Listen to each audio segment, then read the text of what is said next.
And what I've done throughout the years I've been talking about Islam is to say I'm talking about the ideology.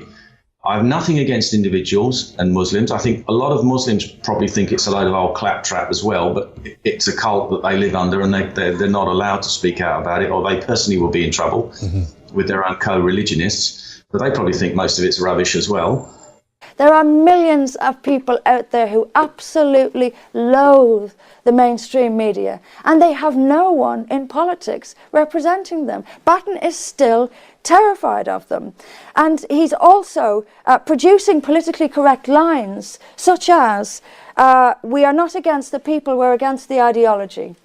Now let me be, I know this is controversial, but people don't buy this. People don't buy this. You cannot separate ideology from people in such a convenient way. It's a cop-out. It's a cop-out. The ideology will not kill you. People following it will kill you. Ideology did not blow up Manchester Arena. People following the ideology blew up Manchester Arena. Now that is a cop-out and a politically correct, and he still hasn't mentioned Muslim immigration because he's copping out of that as well. This is a subject I've spoken on before, and I'll link my previous video on the matter in the description. It is the distinction between criticism of Islam versus criticism of Muslims as people and individuals. Now, you'll frequently hear something along these lines. I criticize Islam and Islam is an ideology, or something like this.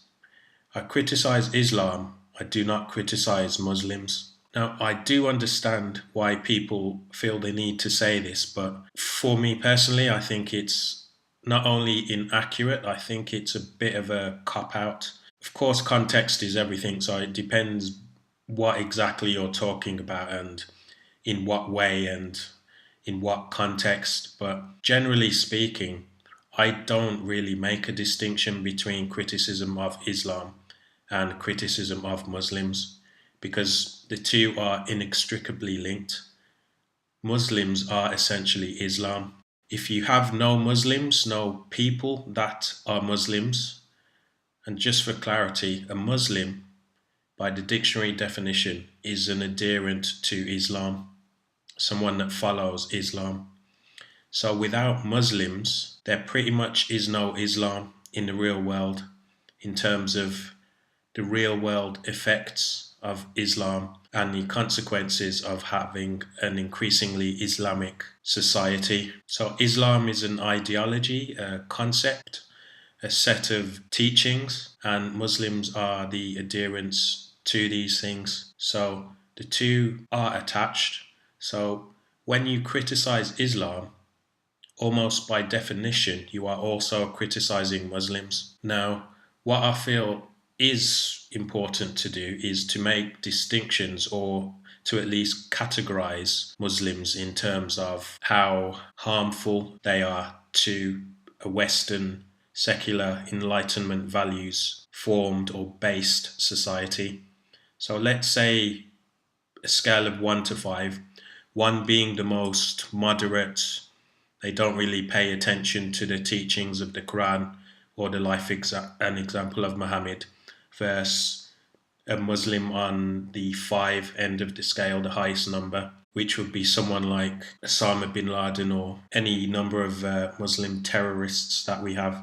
People that base everything they do, their worldview, on the Quran and on the life and example of Muhammad. So this would apply to ISIS fighters, because they, to the letter, follow the teachings of the Quran and the example of Muhammad, particularly the violent parts. So I'm an anti-theist atheist.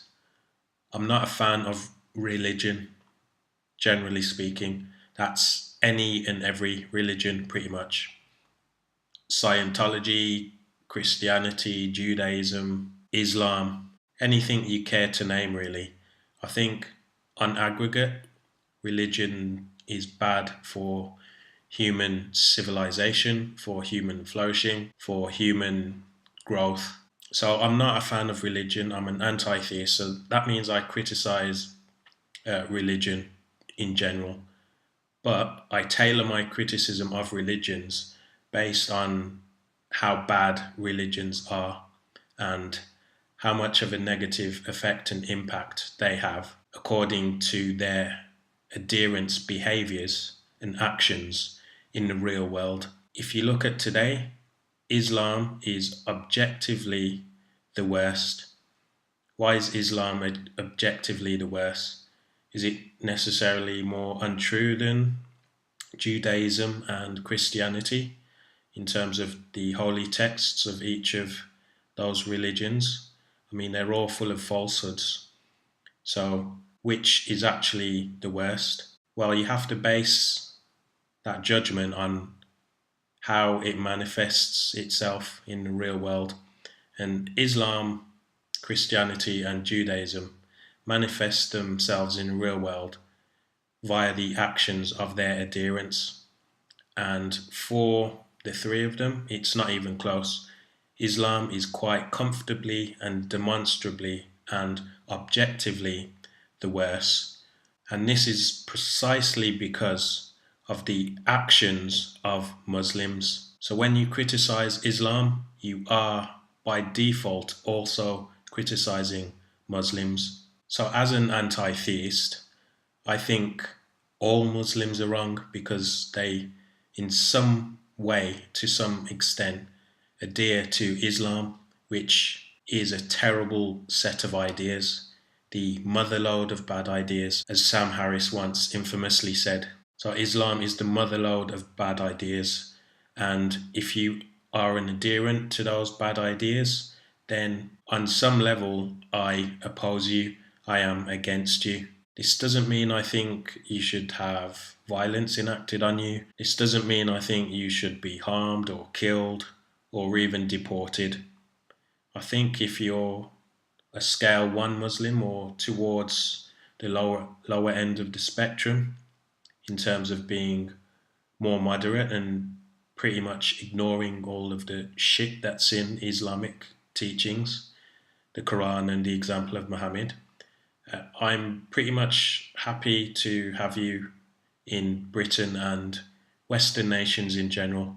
I don't really have that much of an issue with you because, for all intents and purposes, you prefer or adhere to British and secular and Enlightenment values over those of Islam. Now, when you move up this scale to pretty much 3 onwards, so when you're at a 3 and upwards towards a 5, then I have more of an issue with you. I think if you're a Muslim, 3 and upwards, you shouldn't be in Britain or the West.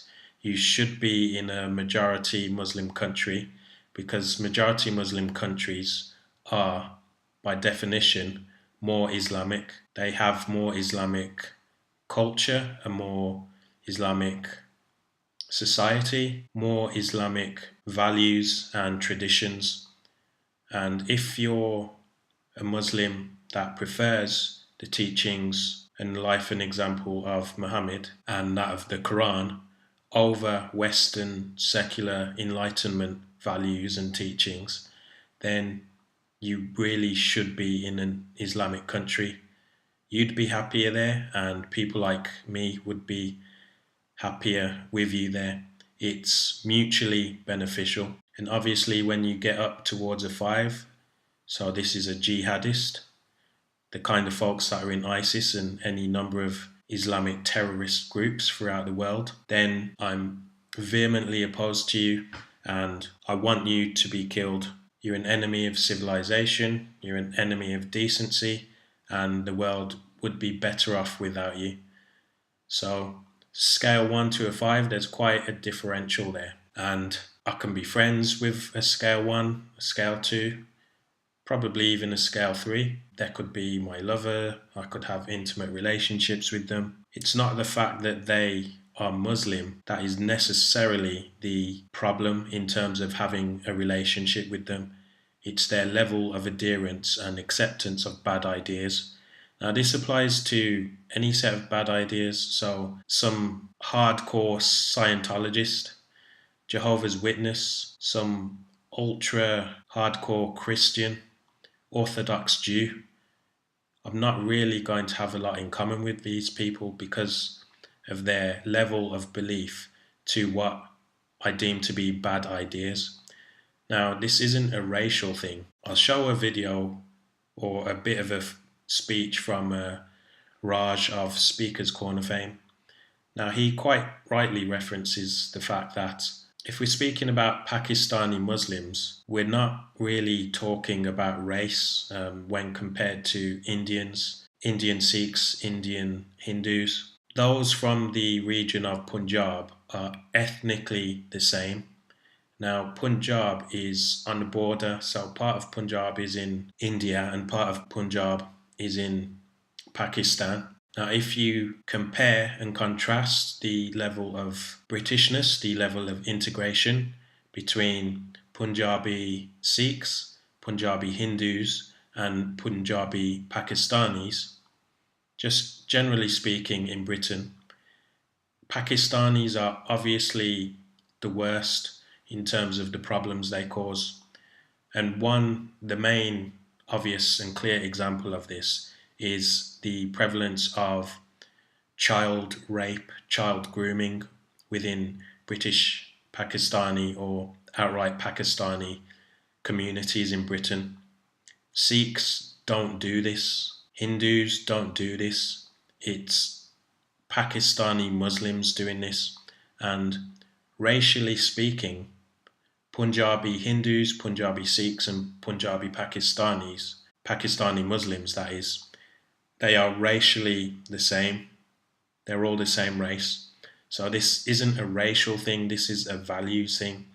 And unfortunately, Islam comes with the worst set of values of any religion in the world today. And the one common denominator you can't get away from it is 85% of them are Muslim. Yeah, until that is addressed, forget about the race, forget about what's right and wrong in your brain, what's politically correct. I'm an Asian guy. Yeah, I'm from the same place as a lot of these people that are convicted of grooming. They're from Pakistan, the Punjab. I'm from the Punjab, but the Indian side. Yeah, and we are the same people genetically, so it's not a racial issue. So you have people like this, and I don't really like bringing up identity when referring to someone's comments or someone's views, but I think it's relevant here because the guy that made this comment is Pakistani heritage ex-Muslim who is also left-leaning and also gay. So I think all of this is relevant in this comment. So he said, is it just me or do the right-wing / Tommy Robinson / Breitbart crowd seem to hate London Mayor Sadiq Khan more because he's Muslim and less because of his actual policies? ? They just keep repeating one or two things he said over and over. I don't like the guy myself too much. I think he's a bit slippery as a guy, but I can't help feeling those pretty obvious vibes off his haters. You can tell he's a die-in-the-wool leftist because he's used right-wing Tommy Robinson, Breitbart in a derogatory tone, a derogatory manner. It's meant as a slur, as an insult. So if you're a right-winger, if you're a Tommy Robinson supporter, if you happen to be a fan of Breitbart, then fuck you, essentially is what this guy is saying. Now, I'm friends with this guy on Facebook, but we frequently disagree, and Tommy Robinson is a major source of disagreement. He's always yapping about Tommy Robinson, saying, oh, Tommy Robinson doesn't engage moderate Muslims and he doesn't do this to help and he doesn't do that to help. And I keep trying to get this point across to him that it isn't Tommy Robinson's job to get on board moderate Muslims or be a community cohesion, a bridger or a worker. That's not what he does. He tells the truth about Islam and the questionable conduct of Muslims in British and Western societies. He shines a light and brings attention to cohesion and integration issues within the Muslim community, as based on primarily his experience growing up around Muslims and also from what he's learned reading the Quran, writing about the Quran, and just researching stuff up and down the country. So this guy doesn't address any of that. He pretty much just doesn't like Tommy Robinson's tone, and that's the source of his criticism. You think Tommy Robinson is a bit rough around the edges. Now, he never, I've not seen him offer a rebuttal to any of the work or any of the kind of rhetoric that Tommy Robinson uses. I've not seen him produce an alternative as to what would be better than what Tommy Robinson does. It's just constant sniping, which he's entitled to do, but if you're not coming up with a valid and reasoned critique and producing some alternatives or suggestions or ideas, then I think it's pretty pointless going on about this all the time. And he's also implied that these people are racists and there's something wrong with disliking someone because they are a Muslim.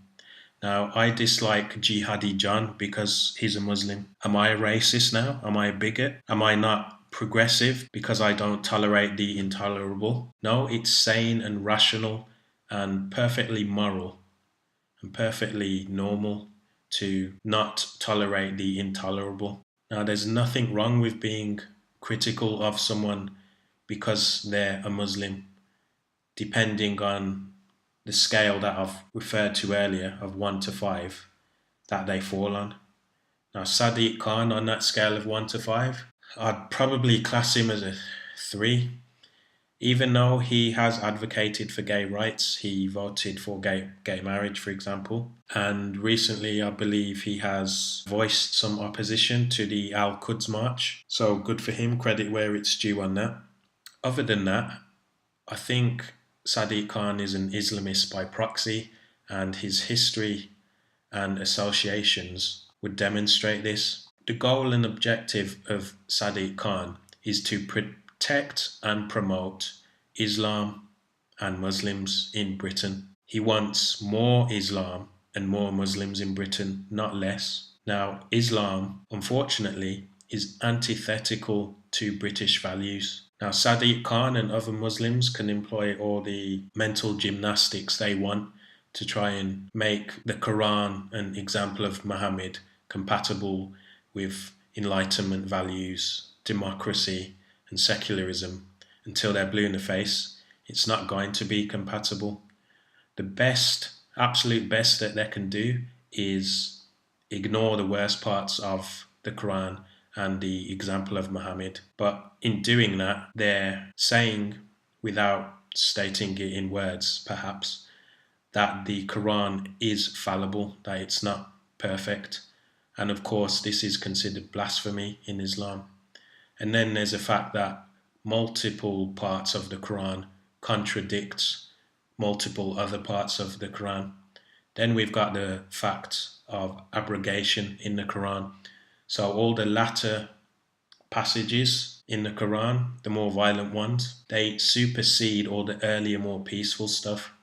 So if you're a logically and theologically consistent and devout, faithful Muslim, then you should be following the more violent verses and passages by the letter over the earlier, more peaceful ones, purely because of the concept of abrogation. So Khan is one of these cherry-picking, confused Muslims, as are most Muslims in this country. But I would class him as a scale 3, an Islamist by proxy, because what he wants will bring about more Islam and more Muslims, which the calculus is clear.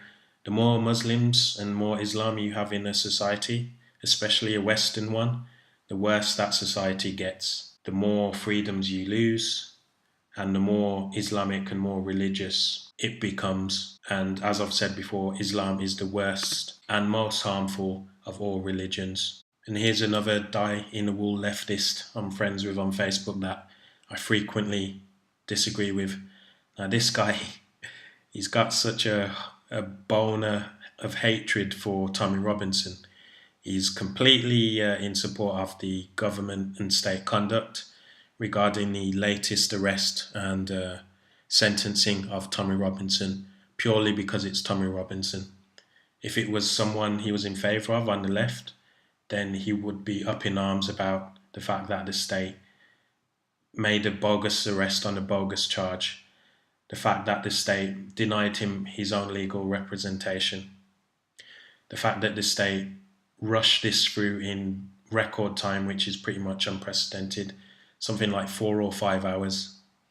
The fact that the judge then put a gag order on the entire media from reporting on it. Now, all this is indefensible, yet because the target is Tommy Robinson, this die-in-the-wool leftist is fully in support of it, which shows a complete lack of not only awareness, but a lack of principles, a lack of integrity. Anyway, he said this. Yes, they do hate him because he's a Muslim. Many of them are of the opinion that all versions of Islam equate to Salafism/Wahhabism, and therefore all Islam and all Muslims are suspect. It's depressing.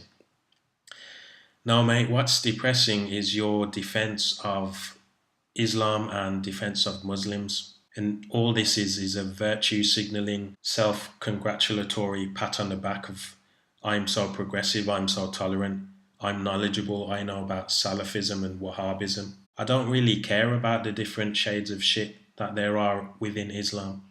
What I care about is that the Quran is garbage. It isn't to be followed as a life manual. What I care about is that Muhammad is a terrible example. He isn't to be revered. His teachings aren't to be followed. Now, whatever sect of Islam you want to speak of, the fact that the Quran and Muhammad are at the heart of that religion, that ideology, doesn't change. Doesn't matter if you're Salafist or a Wahhabist or a Ahmadiyya Muslim or a Sufi Muslim. It doesn't matter. Muhammad and the Quran are at the heart of that religion, irrespective of the sect. So you mentioning the sects and referencing the fact that some are worse than others, which, yeah, it's true, some are worse than others, but every Muslim is a Muslim. Every Muslim is an adherent of Islam to some degree. Islam is objectively terrible, so you're not really doing anything with that comment. And if they hate him because he's a Muslim, they're entitled to hate him because he's a Muslim. I dislike Khan because he's a smug, pompous, sanctimonious prick.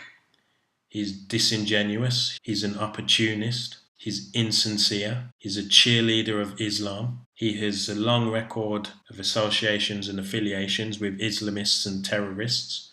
He's defended people like Louis Farrakhan, a known anti-Semite, a known homophobe, a known racist, and he's defended him because he's a Muslim. Now that's why I dislike Sadiq Khan. I don't really care what anyone else thinks of him or whatever reasons they give for disliking him. That's up to them.